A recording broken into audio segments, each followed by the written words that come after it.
I have no words to say. Honestly, I don't know how to introduce this show today. What a humiliating loss. We thought we were turning the corner. But anyway, I don't have the energy to shout, hello, welcome to United and Everything Football. I just don't have it. I have my guys here. And today I'm joined by Achita Baklo. Charlie, if I tell you I have any energy for this, I'll be lying. And I'm sure you watching it don't have any energy. But let's watch it. Let's do it together. We still have to say something. Kwame. That was the most hopeless introduction ever. Proudly brought to you by Erik Ten Hag. Victor Chitabakulu, you look like they've beaten you.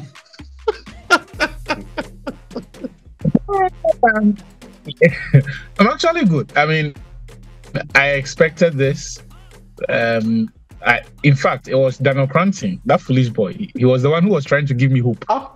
So, Thursday evening on our way home, Daniel was trying to tell me that, this one, it won't.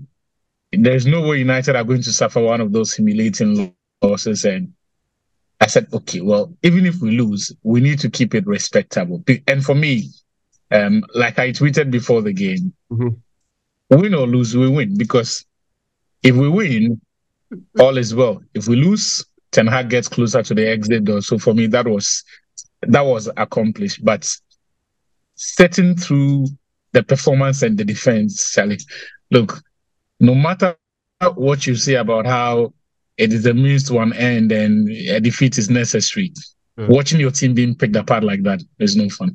Charlie, it's not funny. It's not funny at all. Kwame, let's start. Today I'm not doing any breakouts. Today I don't have any break to go. Let's go straight into. Let's get to the matter. Where were you? How did you feel? What was going through your mind? And what has been going through your mind in the last 24 hours? A lot of questions. I cannot disclose exactly where I watched the game, but let's just say I watched the game in hostile territory. Very hostile. And it wasn't fun during the game, after the game, and it's still not fun right now. It's been a tough 24 hours dealing with. It's been tough. His look, it's everyone, it's all of us. I mean, disappointed. It was very disappointed. I did not expect us to be torn apart like that. I thought we'd put up a fight, especially after we lost to Brighton. I thought a game at home against Liverpool Erik Ten Hag has always been up for that fixture. That was a disaster. I can't qualify it any better. It was just horrible. Horrible to watch. Very, very horrible. And we are going to pick the game apart and analyze what exactly went wrong. And that's exactly what we are going to do to you. But before I go to that, please remember, if this is your first time watching, remember to hit the subscribe button and hit the notification bell. Please remember to leave a like and a comment on what you felt when you watched the game. Maybe in the last minute, we'll squeeze the FPL in there to discuss. Oh, we have to. Yes, the FPL. We'll talk about it and all of that. All right. So, guys, let's get into it. Achu, I'll start with you. What did you make of the tactics on the day, the attitude on the day, and the response on the day from everyone involved from the technical team? I think it was poor. This was perhaps the game that encapsulates everything Ten Hag has been at Manchester United. He's been unresponsive to the technical problems of this team. He has not demonstrated a certain capacity to understand the issues that we have structurally, let alone attempts to fix them. And that for me is my biggest disappointment, because right from the get-go, if you saw the first goal that Liverpool scored, and here's the thing, Gravenberch isn't a player on form. He is not on a hot streak playing with confidence. This was his third game, where the manager is trying to restore a bit of confidence, because it's been 4 years since he was last good or anything close to decent. But the fact that he could be expressive, and after just about 5 minutes, there was that space, that much space for him to essentially march through to create the first chance that, yes, that goal was ruled out for offside. But any smart manager immediately tightens up. Immediately. I mean, whatever the game plan is, once the action starts and you realize that your structure is affording this much space to the opponents, especially in your first phase. And here's the thing, Liverpool did not win the ball deep in their own half for you to say that the spaces were behind Man United. No, this was in the very first phase of our build-up, right? And so between the midfield and defense, that is where the ball was won. Presumably, you should have numbers in that area, players within close proximity of the opponent, so that even when there is a turnover, there is a chance for you to foil that attack before it degenerates into anything. We didn't have that. And it wasn't just that sequence, as I've said, and as we all saw, it was the same pattern. It kept happening. It kept happening. It kept happening. Yes, there's something to say about how United were also poor on the turnovers, because Liverpool were very open. I haven't seen them being as open as they were since Klopp, right? And maybe it's because the sample space to even compare is too small. But on yesterday, United had multiple opportunities on the counter breaks, but wasted them all. But you cannot afford your opponents that much space. And it looks like United did not seem prepared for anything Liverpool were going to do on the day. We weren't prepared for the man marking. We weren't prepared for the pressing traps that they set for us. And again, it was for me, the two problems. Our poor structure of the ball, and how even in the build-up, when we had the ball, the moment we lost it, Liverpool easily had 4v2 scenarios. That's unpardonable. And also the fact that, again, for the 1 millionth game, that space in front of the central defense where the opponents can literally march through and then score from the edge of the area, those cutbacks, that is where Liverpool killed us. If that problem has persisted for more than 2 years and Erik Ten Hag still cannot find a solution, it just goes to show you that the man cannot do the job. Kwame, let me get to you. One, the first season was very good, based off on what had happened the season before.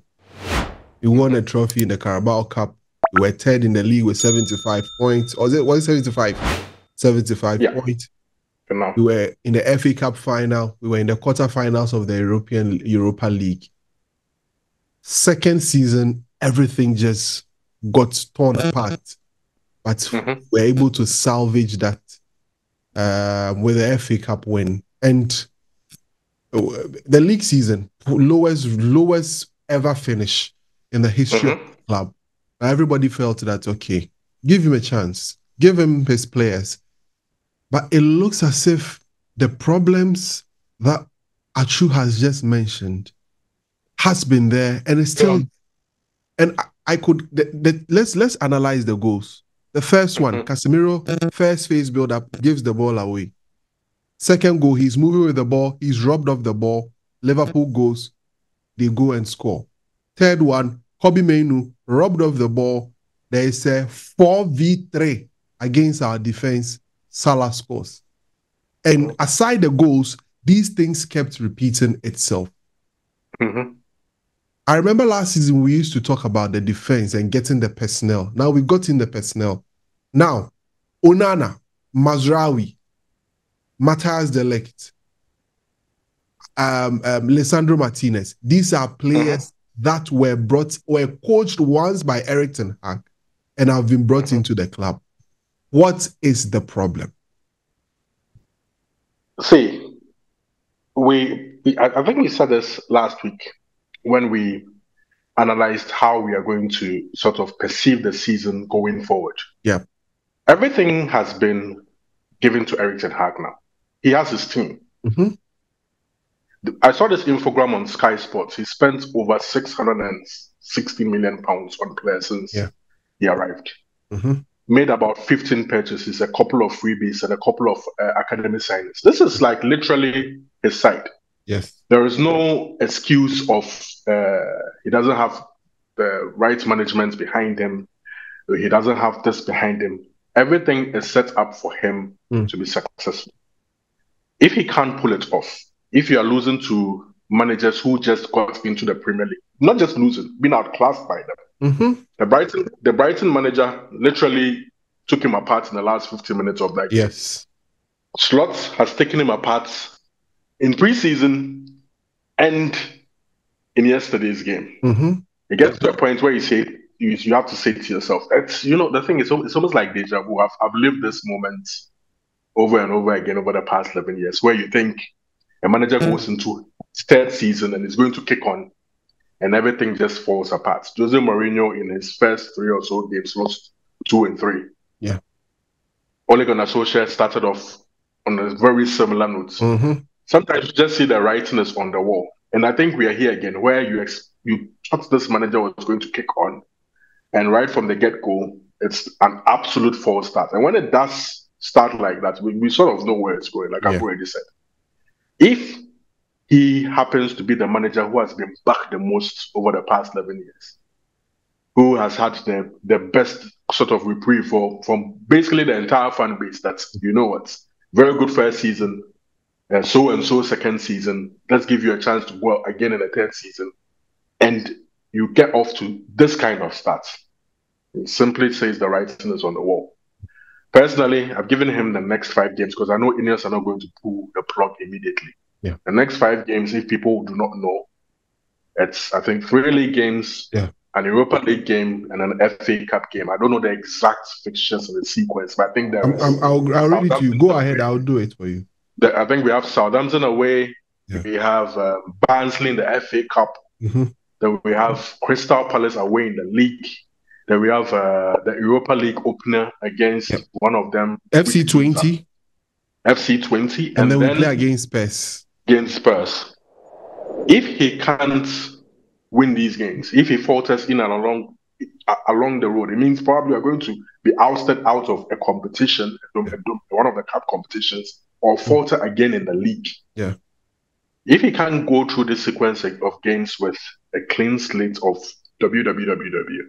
it spells absolute doom. That's all I can say. He's put himself in a very, very, very bad spot. You saw the look of the ownership upstairs. You saw the look of Alex Ferguson upstairs. The whole world was watching, and he just put in a stinker, an absolute stinker of a coached game.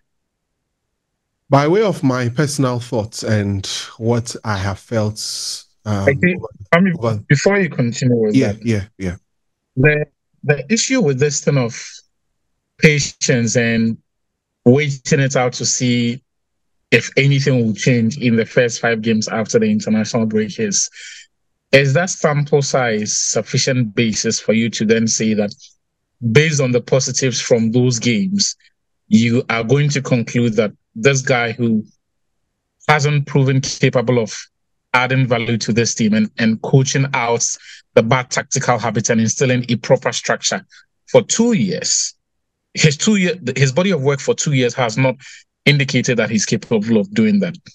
Is it really wise to then keep him on the back of 5 or 6 good games and assume that for the rest of the season, what you saw in those games is proof that it is actually wise to stick to him?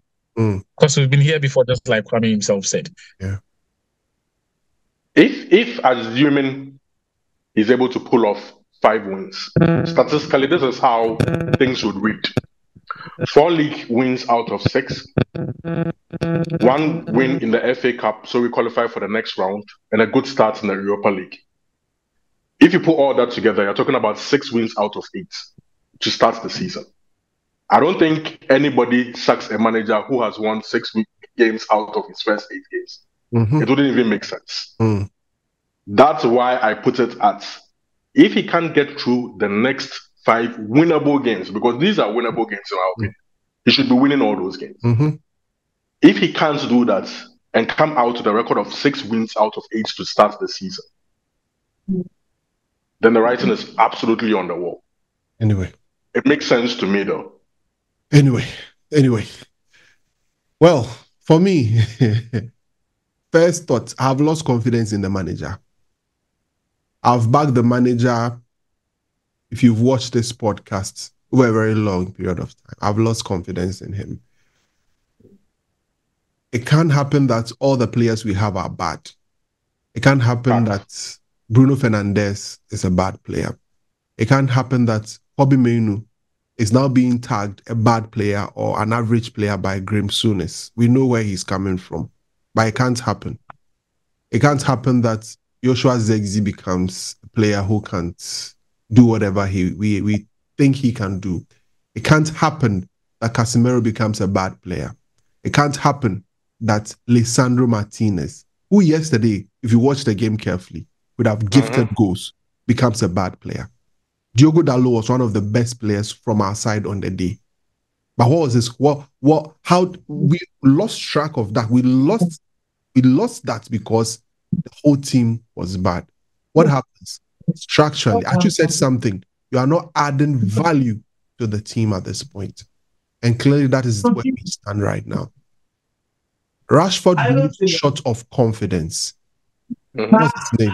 On the right side, we called for Alejandro Garnacho to come into the side. He came in and it looked like he had never played football before because every attempt he made to take on a player failed. It was only Amad that came was able to carry the ball into. What is really happening? Clearly, there is a coaching problem. This is a coach who we've touted for the promotion of young players into the team that he's done. He's brought in his own men in the back line that I mentioned to you, and absolutely nothing has changed. So what then justifies, or what then makes someone like me believe that anything at all is going to change? That is where I stand now.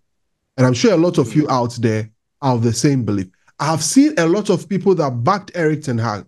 I wish I had screenshot tweets before and after yesterday's game to show to you. A lot of the people that backed Erik Ten Hag have clearly lost confidence in him. And like Kwame said, he's given 5 games. For me, I've lost confidence. I don't think the guy can turn anything around. I don't think he can add the value that we want at the moment to the team. So that would rest on the football leadership to make that decision. But I don't think Erik Ten Hag turns things around. Because there's one thing I've seen. Anytime the going gets tough, or anytime we are into a bad result, he seemed lost and he seemed to lack ideas as to what to do to at least salvage the situation. The 7-0 we had at Liverpool, he could have done something after 3-0, at least shut the shop, get something, or call someone to say something to the boys to at least keep things and address the situation. Yesterday, it could have been another 6-0 or 7-0 drama. Easily, Liverpool had taken or had been, because if you watch that game and you watch what Liverpool were doing, they were just taking a piss at some point. They were like, it's just early in the season. Let's just... By the 57th minute, Exactly. by the 57th minute, Liverpool were playing rondos at Old Trafford. Playing rondos. Embarrassing, isn't it? They were taking look, the piss. For me, coaching is simply, in the simplest of terms, a contest of ideas. Yeah.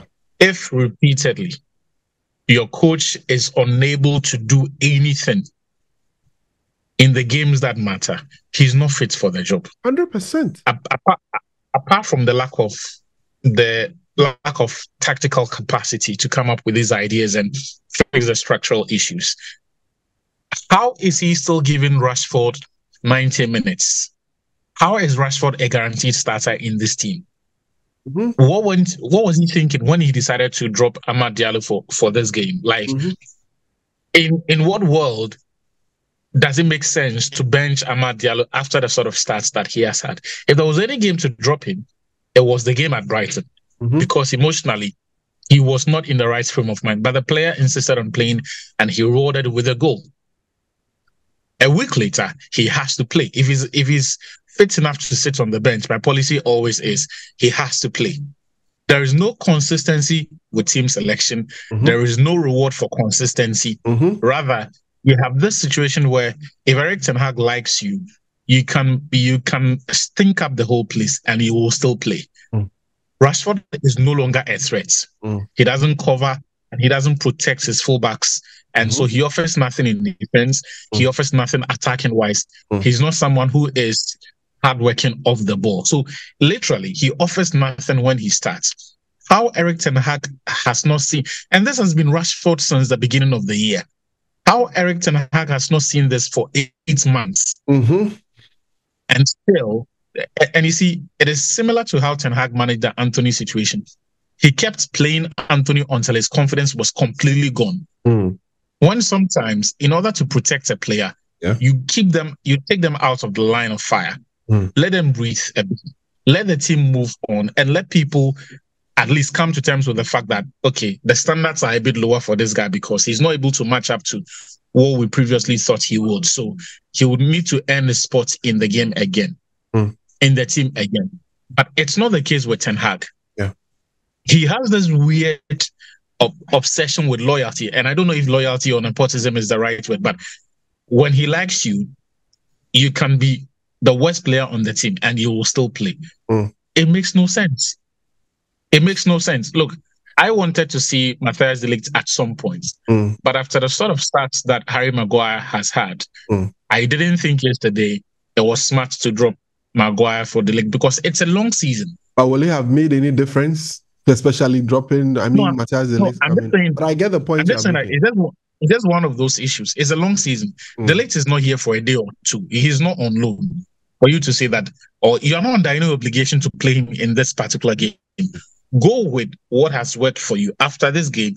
And Ten Hag himself has done this before. When Lisandro Martinez returned from the World Cup, there were games when even Luke Shaw was playing as left centre-back. It continued for about 3 weeks before Martinez was eased into the team. So what has changed? Look, the guy has completely lost the plot. I don't see a way back for him. Kwame, your last 2 minutes on everything before we move to the FPL, because we don't have time. We have just 6 minutes. You're giving me 2 minutes. 2 minutes is quite a lot. I don't need 2 minutes. Just sum it up. Sum it up. It's going to be a very long international break. Like I said, I don't expect Ineos to pull the plug immediately. I mean, fans who are thinking that's going to happen over the next 2 weeks, they should just forget it's not going to happen.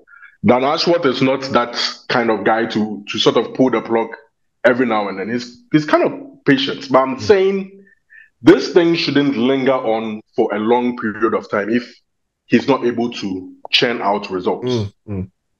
I mean, it shouldn't go far for the season to be lost. Ineos won't throw the season away. They won't throw the season away. That's what I'm trying to say. They will not throw the season away. It shouldn't go like how it went last season where it had to go so deep before they started thinking about contingency plans and whatnot.